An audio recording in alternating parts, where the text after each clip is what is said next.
1,000 days and counting, a father, a professor, and a government that won't let go. This article was written by Emin and read by an automated voice. Published on April 14, 2026, on Just Security, an essential resource for those shaping a just and secure world. On April 18, 2026, a clock that should never have started ticking reaches 1,000 days. That is how long the Azerbaijani government has held my father, Dr. Gubad Ibadoglu, economist, professor, anti-corruption defender, opposition leader, and father, in a legal trap with no end in sight. He has not been convicted of anything. He has not had a fair trial. He has simply been held, first in a detention center, now under house arrest, while his health deteriorates. And when the regime could not break my father, they reached for the people he loves. A year ago, the government lodged bogus charges against my father's younger brother, Dalib Bayramov II. He is chairman of a prominent economic think tank in Azerbaijan, and his next hearing, as in my father's case, one of many in a never-ending effort to break or exhaust him, is scheduled for April 15th. The two cases are among a range of actions by the Azerbaijani government, led by President Ilham Aliyev, to suppress any opposition, and for that matter, any civil society that seeks to organize, however benignly, independent of the regime. A teacher who cannot teach. To understand what these nearly 1,000 days since my father's detention have meant, you have to understand who he is. He is not simply a political figure or an academic name on an international petition. He is a man who came from a family of teachers who believed to his core that the greatest thing a person could do was to gather and share knowledge. That belief took him from Azerbaijan to research fellowships in Poland, Hungary, and in 2008 at the University of North Carolina at Chapel Hill. He returned to Azerbaijan, then later won a Fulbright scholarship for Duke University in North Carolina, returning home again before a stint at Princeton University, then later going on to Rutgers University in New Jersey, and most recently, the London School of Economics and Political Science. At each step, he built a life and a career dedicated to exposing corruption and advocating for transparency, especially in Azerbaijan's oil and gas sector. After Azerbaijan's civil society crackdown in 2014, he became more involved in promoting the Extractive Industry Transparency Initiative, EITI, at the national, regional, and global levels. He represented civil society in the Eurasian region on the EITI Global Board from 2012 to 2019. In the meantime, he became the first chairperson of the Azerbaijan Democracy and Prosperity Movement, founded in 2015. During his Rutgers days, I studied there, and I recall walking with my father from Highland Park across the bridge into New Brunswick and onto campus, sometimes with me skateboarding while he walked alongside me. Those were our moments. Even though I have lived in the United States since 2015, I miss Azerbaijan. Nobody thinks about moments like that until they are gone. They have been gone since July 23, 2023. In legal limbo with a 17-year sword hanging over him. On that day, approximately 20 plainclothes Azerbaijani police officers ran my father's car off the road outside of Azerbaijan's capital, Baku. They physically assaulted him and my mother, Irada Bayramova, and arrested him on charges of counterfeit currency production and extremism charges that the U.S. State Department and human rights organizations across the world have called fabricated and politically motivated. My mother was released, but my father was held for 9 months in a pretrial detention facility, after which he was transferred to house arrest in July 2024, just 21 days before the expiration of the maximum time Azerbaijan's authorities are allowed to hold someone in pretrial detention. His movement outside his home is severely restricted, as he told German diplomats at one point. Since then, I have remained in legal limbo without a timely or fair trial. If convicted, I face up to 17 years in prison. No credible evidence has ever been presented against him. The European Parliament has passed multiple resolutions demanding his release. In April 2024, then Secretary of State Antony Blinken personally called Aliyev, pressing for my father's full, expeditious release. Human Rights Watch has documented his case extensively. Bipartisan members of the U.S. Congress, including Senators Chris Coons, Democrat of Delaware, and Tom Tillis, Republican of North Carolina, and later Senators Tillis and Richard Durbin, Democrat of Illinois, with Senate Resolution 398 and the similar House Resolution 120, have all called for his release. The calls have gone unanswered. A life at risk. What has changed most urgently in recent months is the state of my father's health.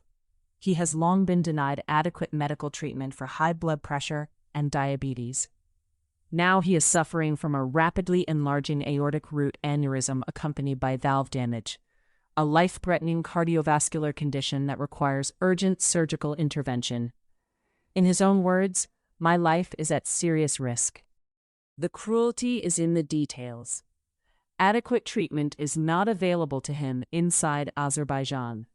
Yet he remains under a strict travel ban and has been stripped of valid identity documents, cutting him off from banking services, medical insurance, and the ability to seek care abroad.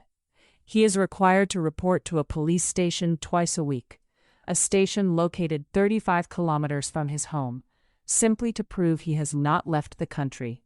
He is not allowed to attend public gatherings. With few exceptions, he is not allowed to speak to the press. Visitors to his home are monitored and pressured. The Azerbaijani government has not jailed him. It has constructed a cage around his entire life. When one man won't break, they go after his brother. My father did not break, and so the government went after his family. The beating during the original arrest left my mother with 30% of the right side of her body non-functional. The government responded with a statement claiming she had simply fallen. My family's property, registered in my mother's name, has since been confiscated. And then came Galib. In March 2025, my father's brother was summoned for questioning. On April 10, 2025, he was formally charged with money laundering and abuse of power, charges that carry 8 to 12 years in prison if convicted. The heart of the indictment? His organization's cooperation with a German development program between 2013 and 2021, 13 years ago. It's all part of a wider crackdown on international donors and their one-time grantees in Azerbaijan, as Human Rights Watch has documented. Like my father, Galib, too, is under house arrest. Since October 2025, Galib has appeared before the Baku court on grave crimes at hearing after hearing. October, November, December, January, February, March, now April. Sometimes hearings have had to be rescheduled because the prosecutors didn't show up. Yet every defense motion has been denied. The next hearing is scheduled for 3 days before the 1,000th day of my father's detention, and we believe the timing is not a coincidence. What the world has done, and what it must still do. The international response to my father's case has been at times genuinely encouraging and ultimately insufficient. The U.S. Senate introduced Senate Resolution 616 in March 2024, and then the above-referenced bipartisan statement in July 2024, followed by House Resolution 120 in February 2025 and Senate Resolution 398 in September 2025, each condemning my father's treatment and urging his immediate release. Just this February, the Virginia congressional delegation wrote directly to Vice President J.D. Vance ahead of his trip to Azerbaijan, urging him to raise my father's case with Aliyev's government. The European Parliament's multiple resolutions mentioned above called for his release and urged EU sanctions against Azerbaijani officials responsible for human rights violations, including the widespread repression of civil society. Such statements are commendable, and my family and I are grateful for the moral support. Still, none of this activity, has produced freedom. What is needed now is consequences, specifically, with President Donald Trump championing a peace process between Azerbaijan and Armenia and cultivating a relationship with Aliyev, that could present an opening to press for my father's medical access and release in bilateral engagements. The EU should follow through on its repeated calls for sanctions under the global human rights sanctions regime against the officials responsible. And both the United States and the EU should make clear that Azerbaijan's international standing, its energy partnerships, its diplomatic relationships, its aspirations on the world stage. It hosted the annual Global United Nations Climate Change Conference in November 2024, to the consternation of human rights activists, cannot be decoupled from how it treats the people within its borders. A family's demand. I have spent almost 1,000 days navigating embassies, congressional offices, international courts, and newsrooms to raise awareness of my father's case and press for his release. I have not stopped. I will not stop. My father spoke the truth about corruption. He carried a pen, not a weapon. He just wanted to teach, to be able to conduct research freely, and to speak freely in the classroom. After 1,000 days, that is still all he has ever wanted. On this milestone, our demand is simple and non-negotiable. Release Dr. Gubat Ibadoghlu immediately and unconditionally. Allow him to travel abroad to receive the urgent medical care his life depends on. Drop all charges against him and his brother Galib. And to the international community and Azerbaijan's people, hold the Azerbaijani government accountable for what it has done to this family, and to the hundreds of other political prisoners it continues to hold behind the walls of a system designed to punish the truth. Thank you for listening to this article, published on Just Security. To stay up to date on Just Security's analysis of law, policy, and current events, go to justsecurity.org. Subscribe to Just Security on Substack, and follow us on LinkedIn, Blue Sky, Facebook, Instagram, and Threads.